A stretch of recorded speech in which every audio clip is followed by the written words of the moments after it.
So how could all these diseases be cured by just giving everyone the same compound? Well, common sense. We go away from philosophy, put philosophy away, and just look at reality and God, that which is natural. And we find that it's very simple. It's very easy. You stop eating the garbage to begin with. But now, as we begin to think about the garbage that bring the disease in the first place, that brought the disease in the first place, then we begin to question, are we qualified to leave the garbage? It's like going home this evening. And you say, when we open that refrigerator, now Dr. Seybi said that this, all this is bad. Now what are we going to do? What are you going to eat? We don't know. We don't know. But what we did know, what we do know now, that that stuff in the refrigerator was not made by God and that it was not made for us. This is why our brothers and myself, we brothers, suffer with prostate cancer, prostate inflammation, nerve problem, impotence, and a whole bunch of other stuff very young. Then we begin to hide our disease like it is ours, like no one else should know about this, because this is embarrassing to even talk about it. No. When I was impotent, I cried out loud, hey fellas, I'm impotent, who could help me?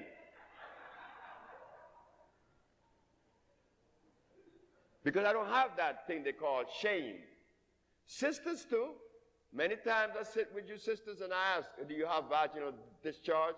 Well, sometimes.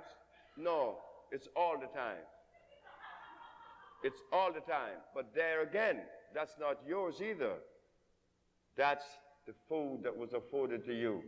In the Supreme Court, I asked the judge, if God made food special for gorillas, special for polar bears, special for orangutans, special for birds, and not all birds eat seed, some eat snakes and meat. So if God made specific food for specific animal, God made also specific food for plants. This is a burdock leaf.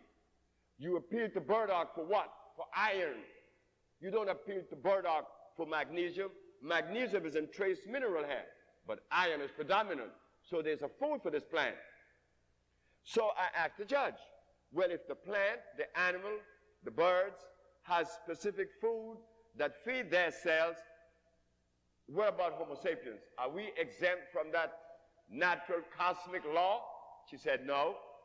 I said, well, when you removed the Africans from Africa, did you bring his food with him? She said, no. So you see, so when you said that I like my ham, that's not your ham.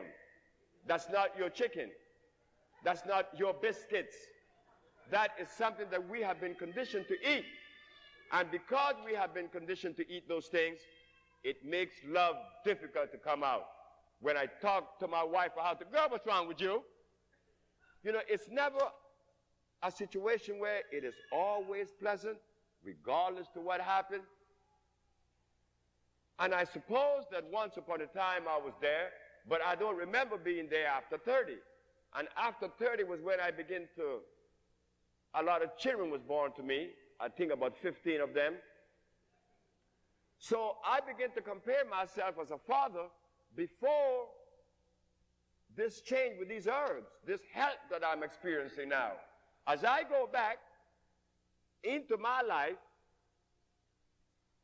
I remember once picking up a belt, but I don't remember if I hit the child or not. But I do know this, that all of my children from 30 until 65, I don't even think about raising a belt.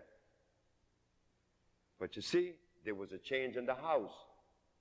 With me, there was a new wife in which she came up with me, and there was no milk in the house. There was no cheese, there was no butter, there was no eggs, and there was no breakfast. My son told me the other day that 19 years he is now gone by, and that he's going to sue me because he will sue me for child abuse, because in his 19 years he never had a breakfast. See, we just didn't have breakfast. It was easy. So the children that came up in that environment just grew up